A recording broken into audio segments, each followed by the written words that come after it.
So it's time to do the funness of changing over all my wires. I'm going to get rid of the bulb fuse box and go ahead and get rid of all the other wiring with the LS engine. It is causing too many problems. I'm not getting enough power to everything. So I'm going to go ahead and update my fuse box and along with all the rest of the wiring with American Auto Wire. First thing on here is to cut out the hole since I have a 65 Impala and it needed to be a little bit larger. Well, after wondering why my trunk light just kept staying on and getting power and going through and checking the wiring, triple checking the wiring. I don't know if you all knew this, but there's either a bead in the new ones or mercury in the old ones. And when you go to shut your trunk, it goes off. So if you didn't know, now you know. With the LS swap, I'm not going to need a bunch of these wires, so instead of just bundling them up and having them in under my hood looking like a mess, or trying to hide them and still having a bunch of wires coming out of here, I went ahead and depinned them. If you look at this, if you don't know how to depin it, you just take that little U shape there, the open-ended part, and you push that with a flathead screwdriver, and then you can pull this out from the other side, and that's how you depin them. Now I'm going to put some silicone in these holes and around these other plugs to keep any moisture or water from getting inside or getting inside of the vehicle and getting around the wires and corroding the wires. So with my LS swap, I got basically just two wires on this side. The purple one goes to your ignition or your neutral safety switch, and that's what starts the car. And then your power, of course, gives power to your fuse block. And then these four up here, they're just going to my wiper motor. And which the cool thing about the American Auto Wire harness is it has an internal breaker on the inside.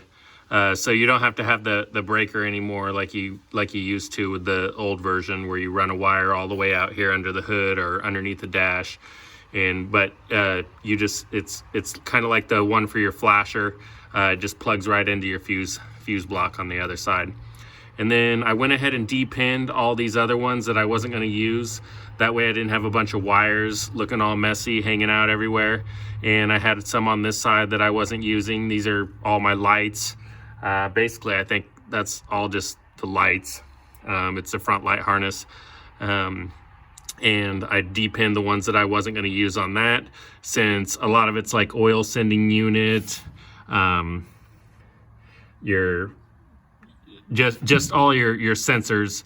But with the LS, all that goes inside, and I'll try to, you're not going to be able to see it from here, but it's back underneath there, and all your sensors and stuff, they all go through a hole in your firewall there, down there at the bottom from there. But one wire I did leave was the electric fan one. When they did my install, they just routed some wires back here. You can see them. There's a power one and a blue one and a yellow one. Those all go to my electric fans. So I haven't figured it out yet. It's the only thing I hadn't gotten rid of. But I'm going to try to route it through the harness on the inside and get rid of those wires over there. But so far, I got everything working. Everything's done. I'll take you around here. So I even hooked up my courtesy lights. I'm going to get a new bolt here and get rid of this painted one. It's not supposed to be painted anyways. But so I got courtesy lights on both sides. And I went ahead and took some of the extra wire from the courtesy lights, and I ran them right over here. And for the convertible, I'll have to look and see exactly where, but on the convertibles, they have a courtesy light that you can put in the rear and it goes in here somewhere. But so I'm running the wire from each side. So it'll, when you open that side on that door, your courtesy light will pop on underneath, and it'll pop on back here in the back on that side also. So now I'm doing the cleanup part of the wiring. We're gonna get rid of all this. This is how the American Auto Wire harness comes, which most of you probably already saw that. And it looks a little intimidating when it's all wound up in each packet that you open. It looks like a bunch of wires, but it's really not that many. It's just long wire, so it looks like a mess.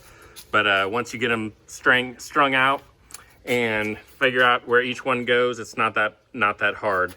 The cleanup part, what I did was I saved some of these out of my old harness, which was still brand new. It was just the old style, but I'm sure you can order them dirt cheap online, probably eBay. Unfortunately, I don't know exactly what they're called. Maybe I'll look that up and throw it on here on the video. But they will plug in to these holes. This might not be one of them, but they'll plug into these holes, and then that way you can tuck it all underneath. And what it looks like, all I did was, sorry about that, tape them on here, and then they go underneath and you plug them in and they hold it. As you can see, there's one there and it's holding this. And then I started wrapping the excess wire that shows a bunch with black tape, just a regular black standard electrical tape. And if you want it original, they make a certain kind, which it tells you in American Auto Wire, that is a non-stick black electrical tape, which is what it came with from the factory. But I'm just using the sticky stuff. I don't plan on taking it apart. If I have to take it apart, I'm probably gonna have to replace it if it gets to that point. But anyways, that's where I'm at on the cleaning up stage. And here's what the silicone looked like after it dried. Nice and solid in all the holes. So I'm not gonna have to worry about any water getting in there. Of course, I got that old hole from my old harness there that I'll have to get plugged up. But it's coming along slowly and tediously, but that's where I'm at so far. So it is almost done. I'm gonna cut that sucker out of there, if it'll focus. The old vent thing, I cut it off the other side, but I haven't gotten to this side. And now is probably the best time, because it won't get done if I don't do it now while everything's out. And here's all the wires. The heater control panel will cover those. And they are all and those right there, my carpet will cover. But everything looks awesome. It looks 1,000 times better than it ever did. And so far, everything is working except for the glove box light. And I put a ground to it and then it lit up and it was working. So I think it's because it's painted around where the socket goes into the glove box and it's not getting a ground. I think that's what it is, but I'm gonna mess with that later. I'm done for today and everything looks awesome. It's all tucked away and ready to go.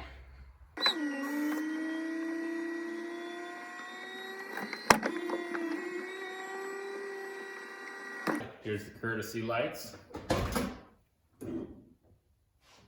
Looking good, working great.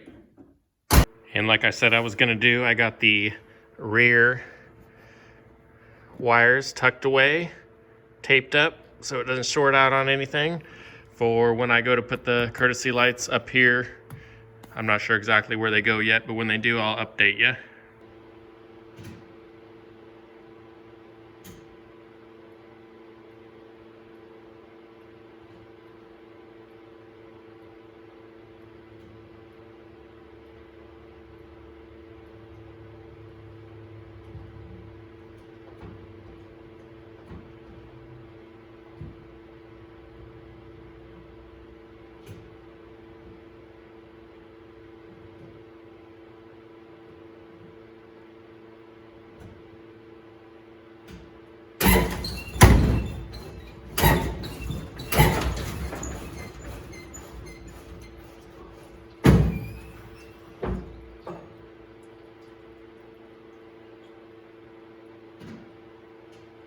Here goes the dash lights.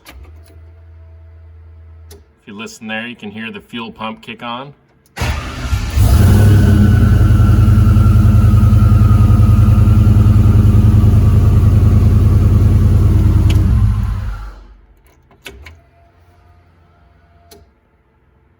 And here's my headlights. Turn signals.